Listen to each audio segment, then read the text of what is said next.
Where an electrical fire at the airport just shuts down the entire airport, and basically because it's a major hub for the Eastern Seaboard, it's like a week before Christmas and people are just stranded in Atlanta. Right? Imagine instead of like sleeping at your terminal, you just got into your app and now all of a sudden found an alternative to get you home. Right? Like very quickly, like hopped in an Uber and drove 30 minutes outside of Atlanta to an airport where you finished your trip.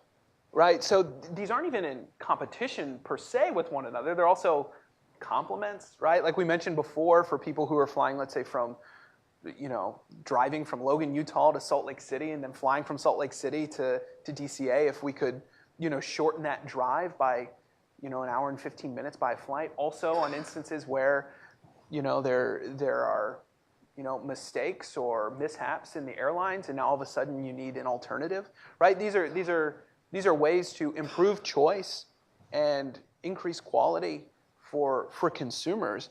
I think in a way that, getting stuck in a middle seat for 4.5 hours just isn't cutting it. Now, granted, you're not going to have a flight sharing arrangement that takes you 4.5 hours or 5 hours. You're not going to do the DC to Salt Lake, right? But for these shorter flights, you can imagine, just increasing people's choices if you could unlock all the regional airports even around the DC area.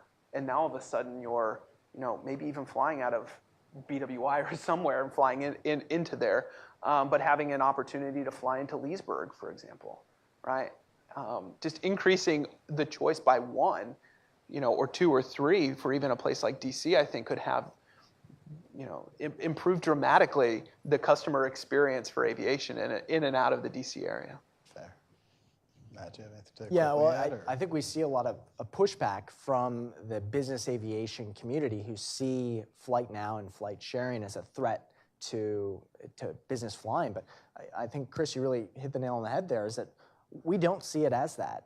This isn't a alternative to commercial flying. It's very different.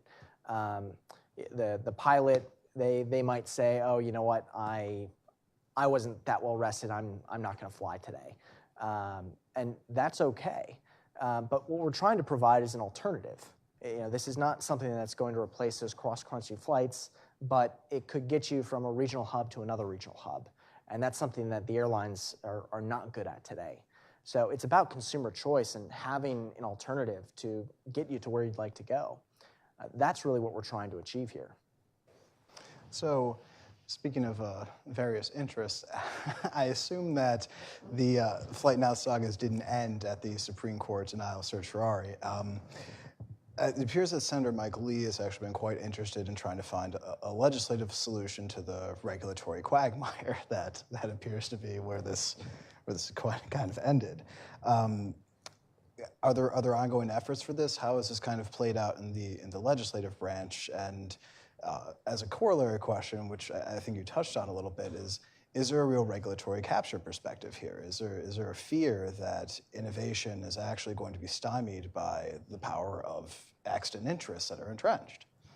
Yes, certainly. So after, or in the process of getting the appeal through the court system, when we started realizing that wasn't going too well for us, we started looking at legislative options. And we were initially working with Representative Sanford's office and now with Senator Mike Lee's office. And they see this as a simple solution where we need to just change the regulations and force the FAA to allow this kind of practice.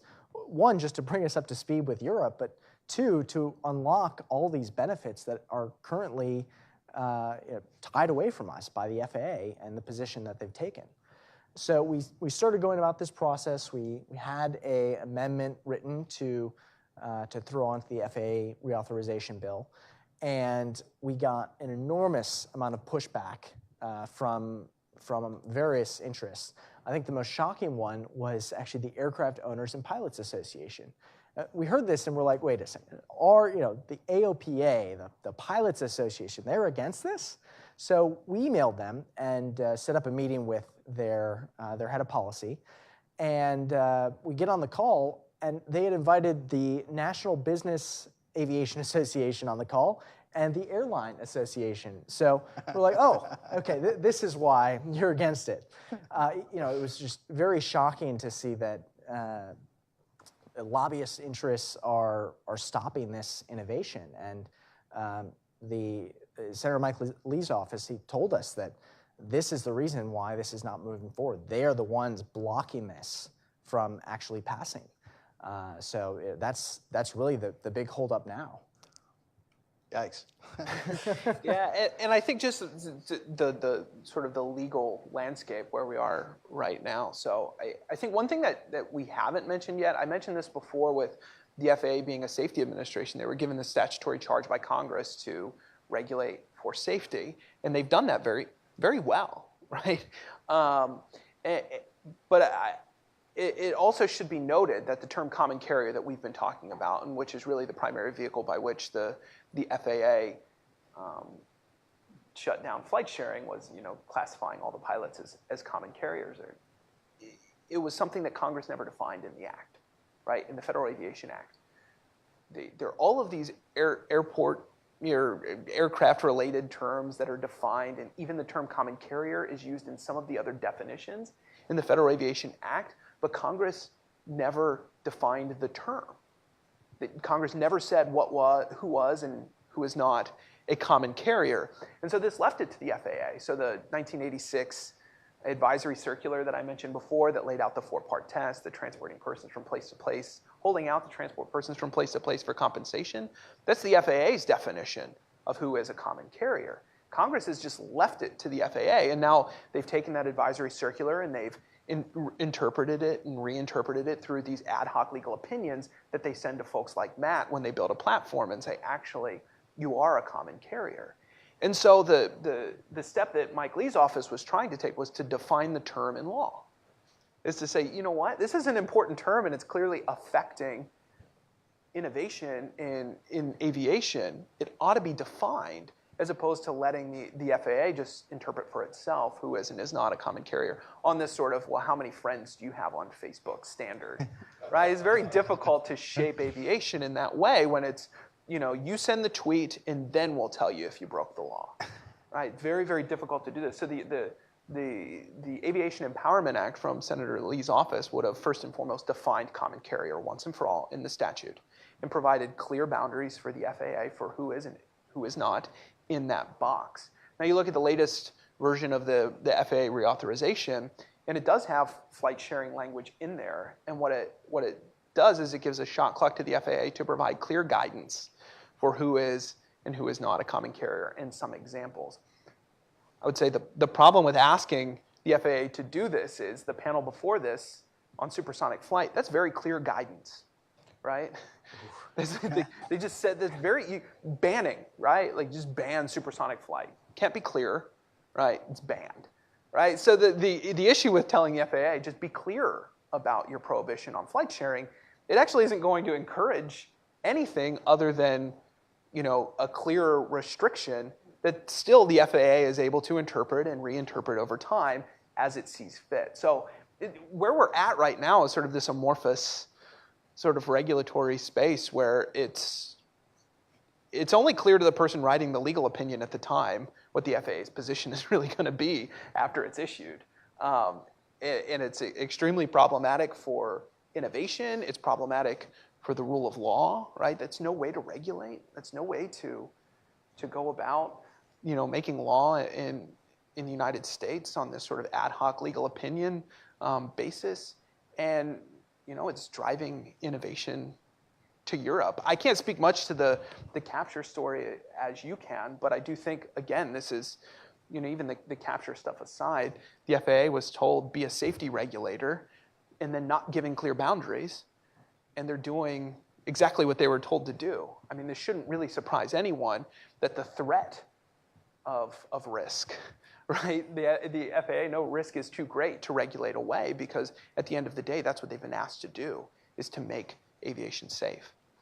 Yeah, and I think what's interesting about this is on this amendment, the language that's in there, they call it they refer to it as flight sharing, but what it really is anti-flight sharing, because we're asking guidance from the FAA, who we know is already against it, what we're going to get back is a further ban or maybe a limit on how many friends you can have on Facebook to actually share it.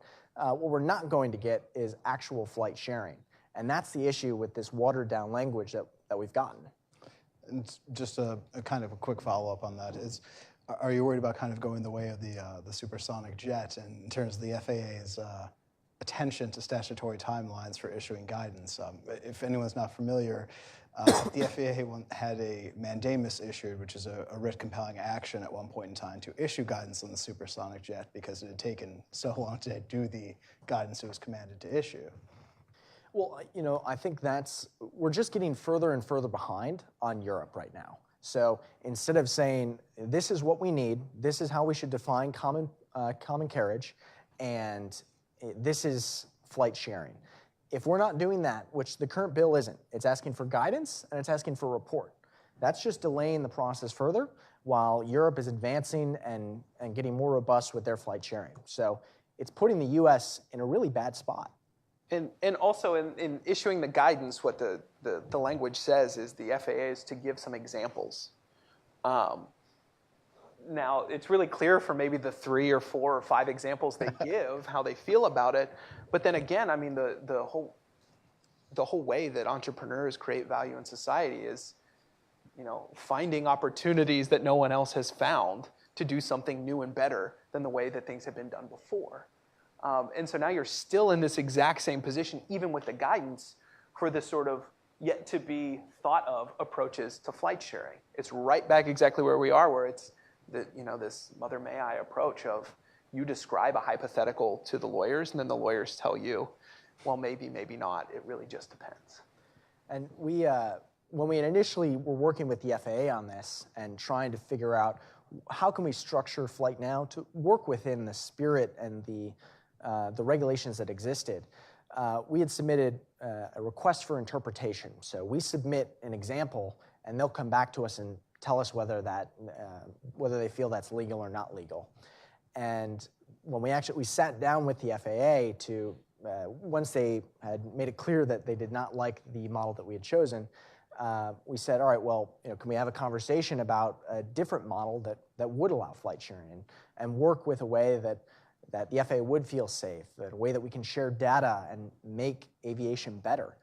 And they recommended that we submit another example and wait 6 months for a response. And if they don't like that one, then we can do it again.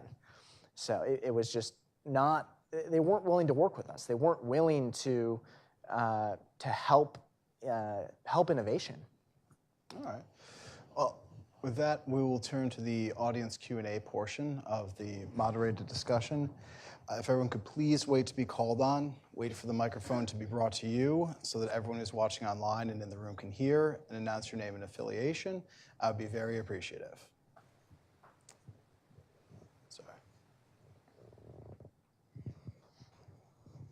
Gabe Goldberg, freelance writer.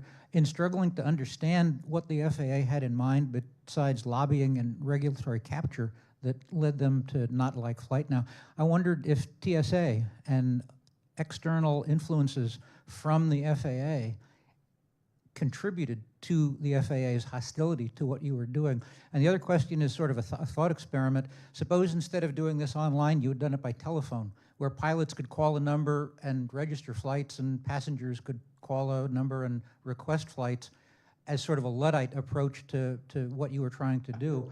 Can you hypothesize how the FAA would have thought about that?